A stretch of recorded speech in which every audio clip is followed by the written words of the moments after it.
In the winter of 1895, an insurance investigator working alone out of New York stumbled upon something capable of shaking the very bedrock of American business. Buried in the financial records of Pennsylvania's most reputable insurance firm lay proof of the most carefully constructed mass murder plot the nation had ever seen. Across a span of 36 years, the Eternal Life Insurance Company had methodically engineered the deaths of over 2,000 individuals, men, women, and children alike, all in the name of profit. The Blackstone family, respected community leaders and devoted church attendees, had perfected murder as an art form while building an empire on blood through insurance fraud. What investigator Thomas Henley uncovered in those frozen Pennsylvania hills reached far beyond simple financial corruption. He found a calculated genocide dressed up as legitimate commerce where human existence was reduced to mere digits on a financial statement. Before we dive deeper into the Blackstone family saga and their lethal enterprise, I want to ask you something. This content isn't meant for everybody. It's reserved for those willing to confront the darkest recesses of American history. If you're prepared to reveal secrets that influential individuals work tirelessly to keep buried, hit that subscribe button and ring the notification bell. Also, let me know in the comments which state you're listening from. I have a suspicion this narrative might strike closer to home than you anticipate. The reality of what occurred in those Pennsylvania valleys between 1859 and 1895 was so disturbing that certain records remain locked away even now in basement archives, stamped with cautions that few would dare ignore. Let's travel back to 1859 when the gently rolling hills of south-central Pennsylvania were experiencing remarkable expansion. The uncovering of coal reserves and the growth of the Pennsylvania Railroad had turned peaceful farming areas into thriving industrial centers. Almost overnight, Mill Creek Township, positioned between the Susquehanna River and the Appalachian foothills, found itself at the center of this metamorphosis. It was into this land of opportunity that Moriah Blackstone arrived alongside his younger siblings, Isaiah and Jebediah. The Blackstones claimed Connecticut as their origin, though their speech patterns suggested something more foreign, perhaps European, though nobody could identify it precisely. What counted for the upstanding citizens of Mill Creek Township wasn't the Blackstones' origin, but what they carried with them. Money, drive, and an almost supernatural insight into human psychology. Moriah, the eldest at 42, projected the type of authoritative presence that compelled men to listen and caused women to flush. His steel-colored eyes seemed to look straight through a person, uncovering their most profound anxieties and wants with disturbing precision. Isaiah, 38, handled the finances, slender as a reed with fingers that moved across ledgers like a pianist's across keys. Jebediah, the youngest at barely 35, acted as the family's public representative. Blessed with an infectious smile and confident handshake capable of convincing anyone of anything, the brothers quickly climbed Mill Creek Township's social ladder. They acquired the largest residence on Elm Street, an impressive three-story Victorian previously owned by the late Judge Morrison, and promptly began throwing lavish dinner gatherings for the town's prominent citizens. Moriah joined the Rotary Club. Isaiah became treasurer for the Merchants Association, and Jebediah instructed Sunday school at First Presbyterian Church. Yet their commercial endeavor truly captured public attention and confidence. The Eternal Life Insurance Company opened October 15, 1859 in a simple storefront along Main Street. The timing couldn't have been more ideal. Pennsylvania's industrial boom had generated a fresh demographic of working families with reliable wages, though hazardous occupations. Coal extraction, steel manufacturing, and railroad building offered decent pay, but they also provided efficient methods for dying prematurely, abandoning widows and orphans with nothing except sorrow and empty cupboards. The Blackstones grasped this fear completely and constructed their sales approach with scalpel-like precision. Life coverage, they clarified, represented more than merely a financial instrument. It was a moral duty. A man who neglected to secure his family's future was essentially no different from someone who deserted them during his lifetime. For merely $2 monthly, less than most men spent on tobacco, a laborer could ensure his family would never encounter destitution, regardless of what hazardous destiny might befall him. The coverage terms seemed impossibly generous. An average worker making $15 weekly could obtain protection valued at $2,000, exceeding 6 years of salary. Even more surprisingly, the Blackstones provided instant coverage without waiting periods and with minimal health checks. Competing insurance firms demanded intrusive medical exams and extensive documentation, but Eternal Life Insurance simplified the procedure almost to the point of embarrassment. Trust, Moriah would declare during his speeches at the Merchants Association, forms the basis of all trade. We trust our neighbors to be truthful regarding their health and situations, and they trust us to fulfill our promises when disaster strikes. The community welcomed this viewpoint wholeheartedly. By Christmas 1859, Eternal Life Insurance had registered more than 300 families in Mill Creek Township alone. By the next summer, commissioned agents were marketing policies throughout Pennsylvania, West Virginia, and Ohio. The Blackstone achievement appeared to confirm everything Americans believed about opportunity and diligent effort. They had come as outsiders and through creativity and commitment constructed a flourishing enterprise that addressed their community's authentic requirements. Local papers ran admiring profiles of the brothers, applauding their business wisdom and civic involvement. What nobody observed were the subtle specifics that looking back should have triggered warnings. Why did the Blackstones settle claims so swiftly, frequently delivering cash payments to mourning households within days of a passing when other insurers demanded weeks or months of examination? Why did their representatives spend excessive time in neighborhood taverns purchasing drinks from miners and railway workers, inquiring extensively about work timetables and safety procedures? Why did Jebediah consistently appear to know about workplace incidents before news reached the local press? Most puzzling of all, why did the Blackstones preserve such extensive documentation on their policyholders' everyday routines, employment timetables, domestic connections, and monetary struggles? Isaiah's office held filing cabinets stuffed with information appearing to exceed what any insurance firm would need. Yet these inquiries wouldn't surface for many years. During 1860, the Blackstones stood simply as the most prosperous businessmen in Mill Creek Township. Community cornerstones who had addressed one of working-class America's most significant worries: the terror of leaving one's household impoverished.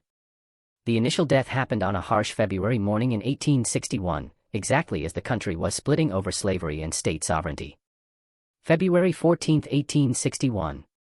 Valentine's Day started gray and biting in Mill Creek Township with temperatures hovering near zero and a wind that penetrated wool coats like a knife. The Susquehanna Iron Works had been running at maximum output for months, satisfying government agreements as the country braced for conflict. Heinrich Müller had been covering the night shift at the foundry, attending the enormous furnaces that converted raw ore into steel destined for cannons and railway tracks. At 34, Heinrich ranked among the foundry's most seasoned employees. A German immigrant who had mastered his craft in Pittsburgh's industrial mills before settling in Mill Creek Township with his wife Anna and their 3 young children. Heinrich had been among Eternal Life Insurance's earliest clients, persuaded by Jebediah Blackstone's impassioned Sunday school lesson regarding a man's responsibility to secure his family's future. The $2,000 policy had appeared extraordinary to Heinrich, who earned barely $12 weekly. Anna had wept with relief when Heinrich displayed the policy documents, understanding that regardless of circumstances, her children would never confront the crushing poverty she had endured as a child in Bavaria.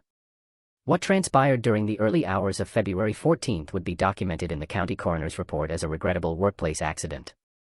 According to witnesses, Heinrich was adjusting the mechanism governing molten iron flow from the primary furnace to the casting molds. The lever system had been problematic for weeks, sometimes sticking, sometimes releasing too rapidly, but the foundry's proprietor, Samuel Hartwell, had insisted repairs could wait until spring given the expense. Around 2:47 a.m., something went disastrously wrong. Thomas O'Brien, working the adjacent station, later informed investigators that he heard Heinrich curse in German, followed by metallic grinding sounds. When Thomas looked up, he observed Heinrich struggling with the main release lever, which seemed jammed in the closed position.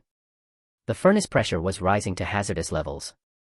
Everyone could hear the containment chamber's ominous groaning. Heinrich was attempting to manually release the pressure.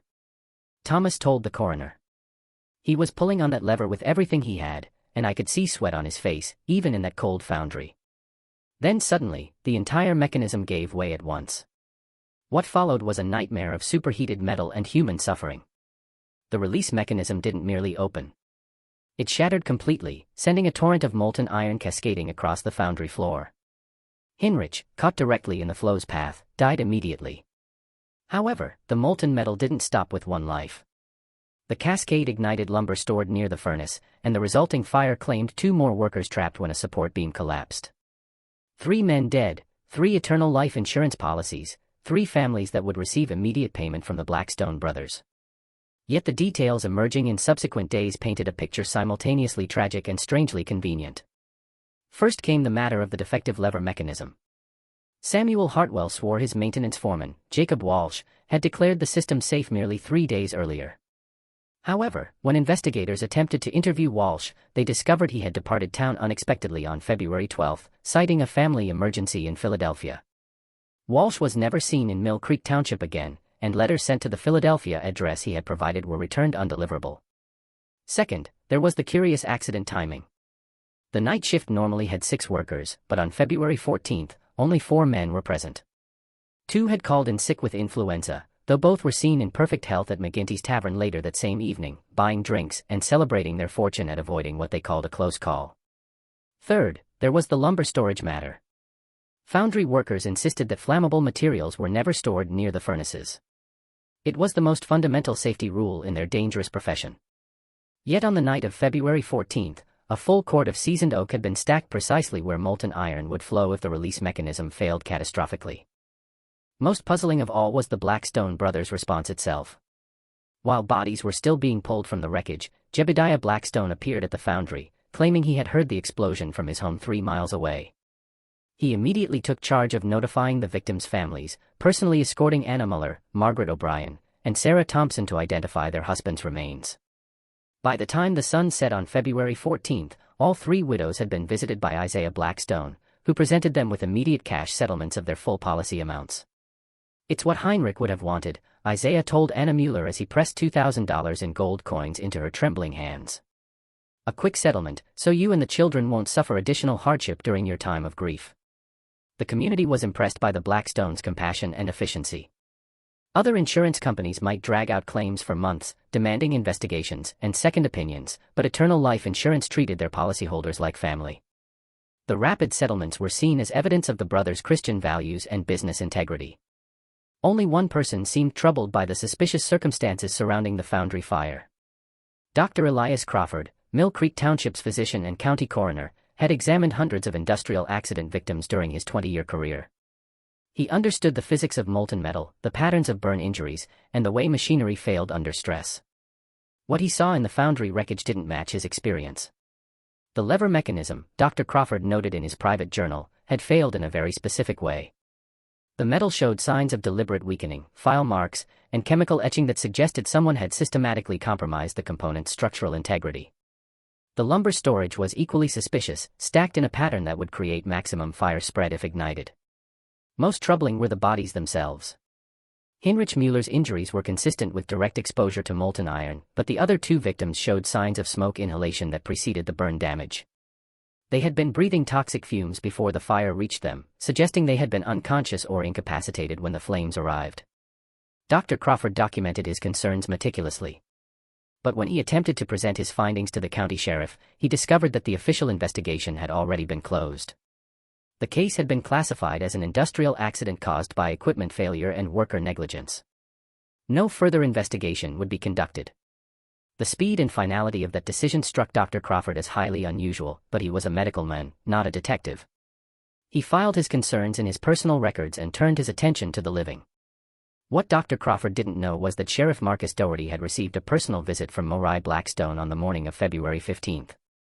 The conversation, which took place in the sheriff's private office with the door locked and the curtains drawn, lasted less than 10 minutes.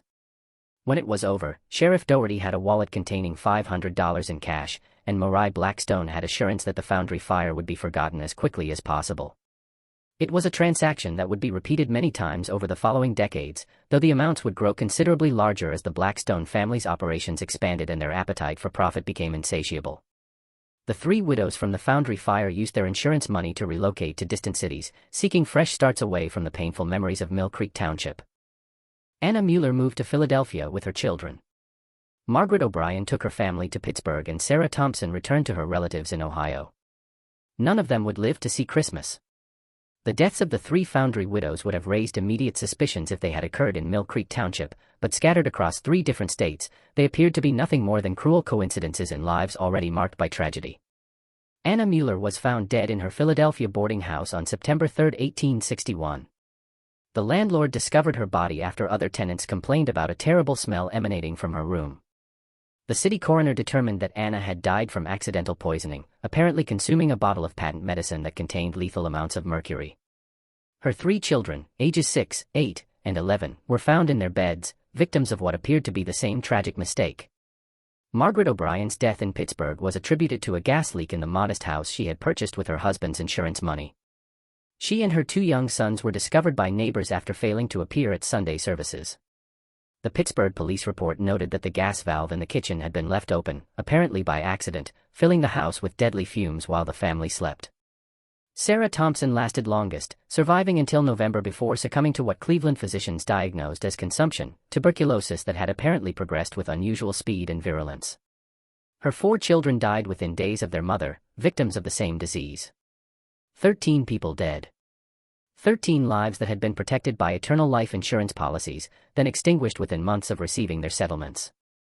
But separated by hundreds of miles and different jurisdictions, the pattern remained invisible to authorities who had no reason to connect tragic accidents in Pennsylvania with gas leaks in Pittsburgh or disease outbreaks in Cleveland. The Blackstone brothers, meanwhile, continued to build their empire with methodical precision. By the end of 1861, eternal life insurance had expanded into Ohio, West Virginia, Maryland, and Virginia. They employed more than 50 agents across 5 states, each trained in the Blackstone method of identifying and recruiting ideal customers. The ideal customer, according to the manual Isaiah had written for new agents, was a working man between the ages of 25 and 45 with a dangerous job, a loving family, and no significant debts or connections to powerful people who might ask uncomfortable questions if he died unexpectedly. Coal miners were perfect. Railroad workers were excellent. Factory hands, foundry workers, and construction laborers all fit the profile. Farmers, shopkeepers, and professionals were generally avoided unless they possessed some other attractive quality. Perhaps a gambling habit or drinking problem that might explain an untimely demise. The agent training manual, which would later be discovered in Isaiah's personal safe, contained detailed instructions on how to gather intelligence about potential policyholders. Agents were taught to frequent saloons, barbershops, and boarding houses, engaging in casual conversations that would reveal crucial information about work schedules, family relationships, debts, and personal habits. A successful agent, the manual instructed, knows his customers better than they know themselves. He understands their weaknesses, their fears, their routines, and their connections to the community. Knowledge is the foundation of all successful insurance underwriting. The manual also contained more disturbing sections that detailed how to identify potential complications, people who might ask difficult questions if a policyholder died unexpectedly. These complications included physicians, lawyers, journalists, law enforcement officers, and prominent citizens who might have the influence to demand thorough investigations. For each potential complication, the manual provided specific strategies for neutralization. Some could be bribed, others could be intimidated, a few might require more permanent solutions. By 1863, the Blackstone operation had evolved far beyond simple insurance fraud. They had created a vast network of corrupted officials, hired killers, and cooperative witnesses that stretched across multiple states. Sheriff Doherty in Pennsylvania had been joined by police chiefs in Ohio, coroners in West Virginia, and judges in Maryland, all of whom had discovered that cooperation with the Blackstone family was far more profitable than honest law enforcement. The actual murders were carried out by a carefully selected team of specialists, each with particular expertise in creating accidents that would fool cursory investigations. There was Patrick the Torch McGillicuddy, an Irish immigrant who could make any building burn in a way that appeared accidental. Samuel Doc Henderson understood poisons and chemicals with the precision of a trained pharmacist. Marcus, the engineer, Kowalski could sabotage industrial equipment so skillfully that the resulting failures seemed like natural wear and tear. These men worked for substantial fees, typically between $100 and $500 per assignment, but they were paid from a fund that generated thousands of dollars in profit from each successful claim. The economics were brutally simple. For every dollar spent on murder, the Blackstone brothers earned at least $4 in insurance payouts. More importantly, the systematic elimination of widows and surviving family members meant that their crimes generated no living witnesses. Dead men could not testify about suspicious conversations with insurance agents. Dead widows could not hire lawyers to investigate unusual circumstances surrounding their husbands' deaths. Dead children could not grow up harboring suspicions about the family tragedies that had claimed their parents. It was a perfect system, refined through years of experience and protected by a wall of corruption that seemed impenetrable. The only problem was scale. By 1865, Eternal Life Insurance was processing more than 200 death claims per year across 6 states. Even allowing for the genuine accidents and natural deaths that occurred among their policyholders, the mortality rate of Eternal Life customers was nearly 3 times higher than the industry average. Statistical analysis, however, was a relatively new field in the 1860s, and most insurance companies relied on crude actuarial tables that couldn't detect sophisticated patterns of fraud. The few mathematically trained professionals who might have noticed the anomalies were either working for the Blackstone brothers or had been persuaded to focus their attention elsewhere. Dr. Elias Crawford, still serving as Mill Creek Township's coroner, had begun to suspect that something was terribly wrong with eternal life insurance. His position gave him access to death records from multiple counties, and he had started maintaining his own private database of suspicious deaths involving eternal life policyholders. By 1867, Dr. Crawford's files contained evidence of 47 deaths that exhibited unusual circumstances. Industrial accidents involving recently serviced equipment, house fires in buildings with newly installed gas lines, disease outbreaks that struck only insured families, and transportation accidents that seemed to target specific passengers. The pattern was becoming undeniable. But Dr. Crawford faced a crucial problem. He had no authority to investigate crimes across state lines, and every local official he approached with his concerns had either dismissed his theories as coincidence or actively discouraged his research. Sheriff Doherty had become particularly hostile to Dr. Crawford's inquiries, warning him that spreading unfounded accusations about respected businessmen could result in serious legal consequences. The threats were delivered with a friendly smile, but Dr. Crawford understood the underlying message perfectly. Still, the physician continued his documentation, driven by a sense of professional duty and personal outrage. Each suspicious death represented a family destroyed, children orphaned, and a community's trust violated. Someone, somewhere needed to document the truth, even if justice seemed impossible. What Dr. Crawford didn't realize was that his activities had not gone unnoticed by the Blackstone brothers. Isaiah, whose network of informants included clerks, secretaries, and office workers throughout the region, had learned about Dr. Crawford's private investigation by early 1868. The doctor's persistent questions and detailed record-keeping represented exactly the kind of complication that the Blackstone Manual warned against. On March 15, 1868, Dr. Crawford failed to return home from his evening rounds. His horse was found the next morning, standing calmly beside Willow Creek, 2 miles east of town. Dr. Crawford's medical bag was in the saddle, but there was no sign of the doctor himself. The official search lasted 3 days and involved more than 100 volunteers from Mill Creek Township and surrounding areas. Sheriff Doherty personally led the effort, expressing deep concern for the welfare of such a respected member of the community. Dr. Crawford's body was discovered on the 4th day, floating in a deep pool nearly 6 miles downstream from where his horse had been found. The county coroner, Dr. Crawford's own assistant, Dr. James Morrison, determined that the physician had apparently suffered a heart attack while crossing the creek, fallen from his horse, and drowned in the swift current. It was a plausible explanation for a man in his 60s who worked long hours under considerable stress. The only suspicious element was the absence of Dr. Crawford's private files, which had apparently been removed from his office sometime between his disappearance and the discovery of his body. Dr. Morrison, when questioned about the missing documents, explained that he had taken the liberty of disposing of Dr. Crawford's personal papers to spare the family any embarrassment. Some of the files, he explained, contained unfounded theories and accusations that might damage reputations if they became public. Dr. Morrison, a young man fresh from medical school in Philadelphia, had been recruited by Isaiah Blackstone personally and was earning a substantial supplemental income for his cooperation with Eternal Life Insurance. His willingness to cover up evidence and falsify official reports would prove invaluable to the Blackstone operation over the coming decades. With Dr. Crawford eliminated and his evidence destroyed, the Blackstone brothers felt secure enough to expand their operations into new territories and more ambitious schemes. But they had underestimated both the scope of their activities and the persistence of those who would eventually bring them to justice.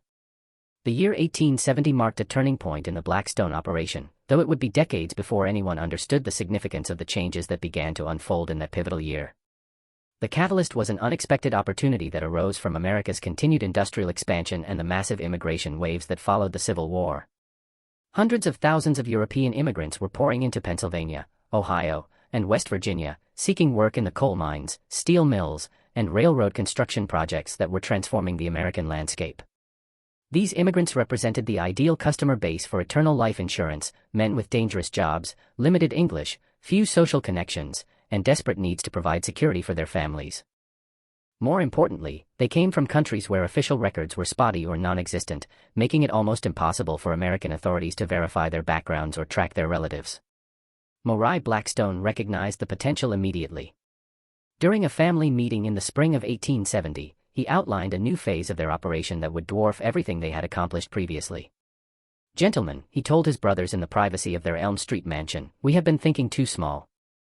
We have been harvesting fruit from individual trees when we should be clearing entire orchards." The plan that emerged from that meeting was breathtaking in its ambition and horrifying in its implications. Instead of targeting individual policyholders for elimination, the Blackstone brothers would begin orchestrating mass casualty events that could kill dozens of insured workers simultaneously.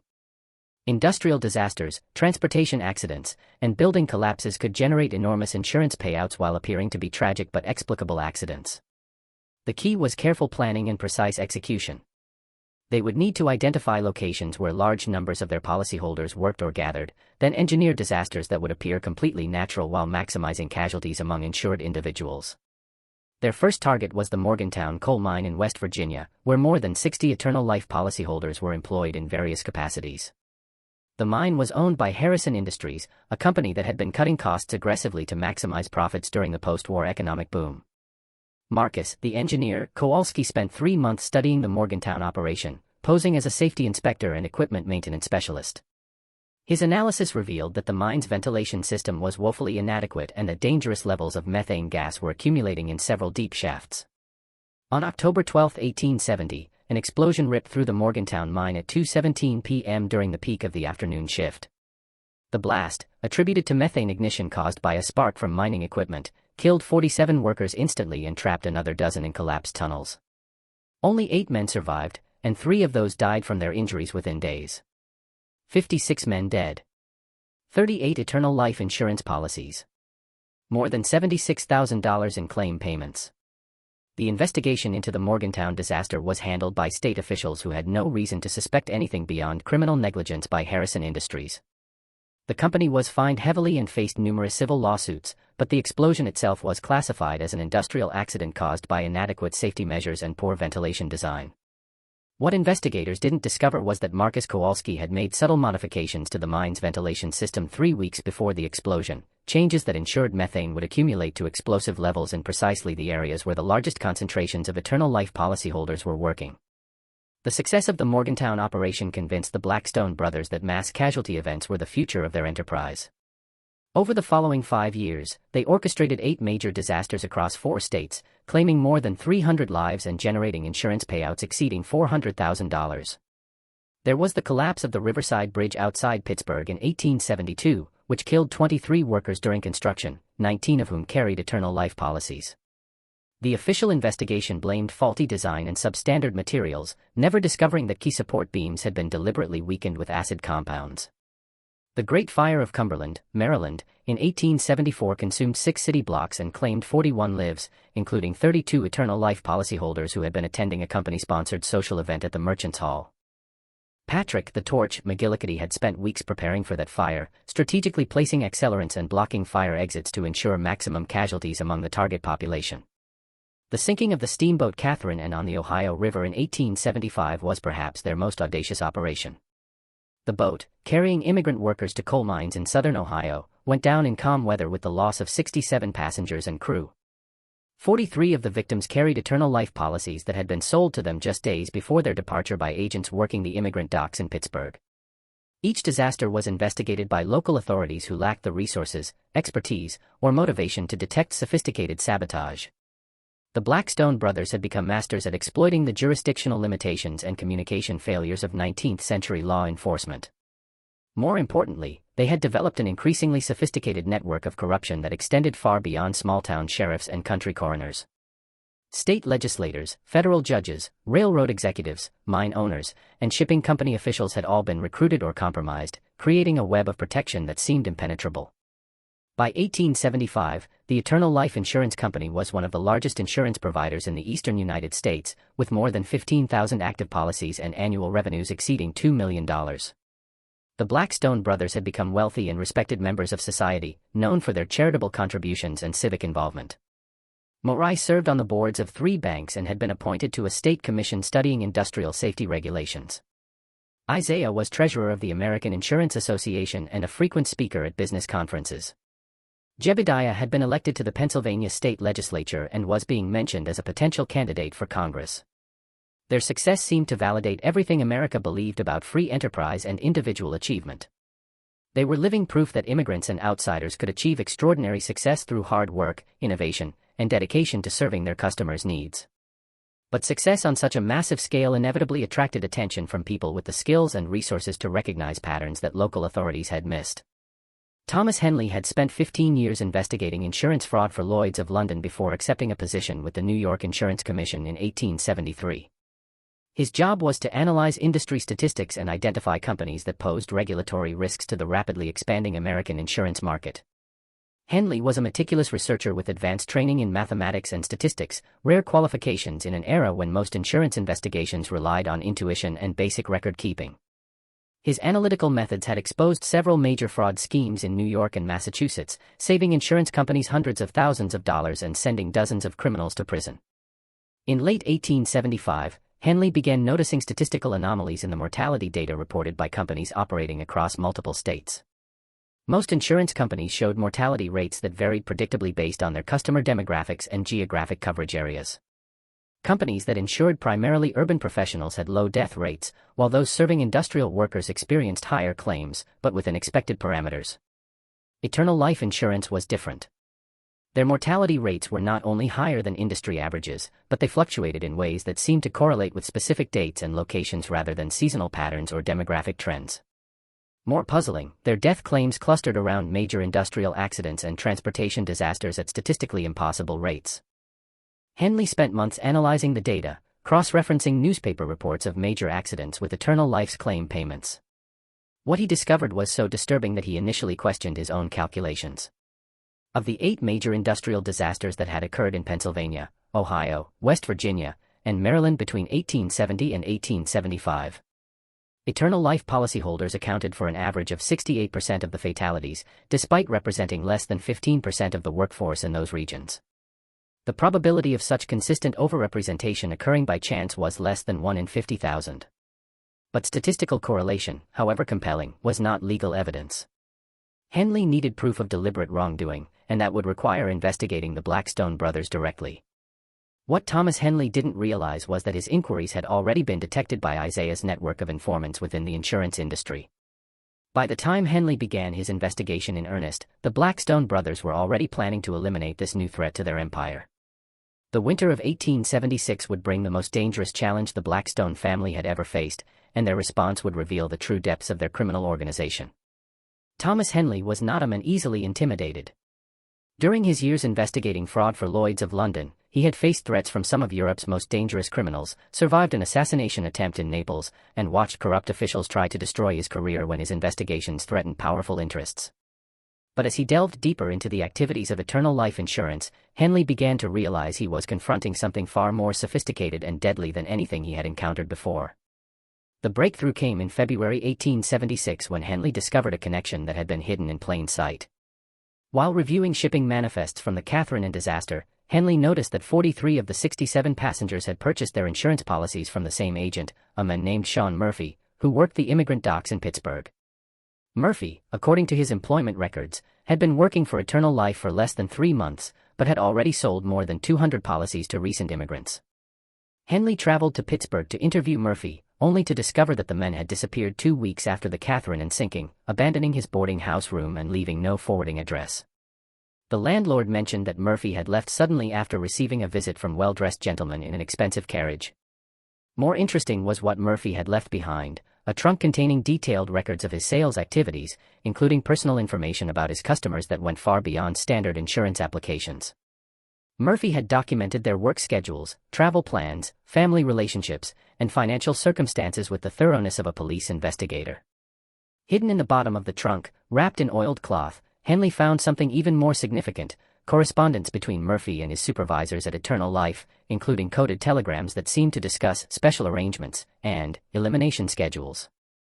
One telegram, dated just 3 days before the Catherine and disaster, was particularly damning. Harvest ready. 43 packages confirmed for river route. Proceed with orchard plan. Payment upon completion. Henley had worked enough fraud cases to recognize criminal code when he saw it. Packages clearly referred to policyholders, river route was the Ohio River Steamboat Service, and orchard plan was some kind of systematic killing scheme.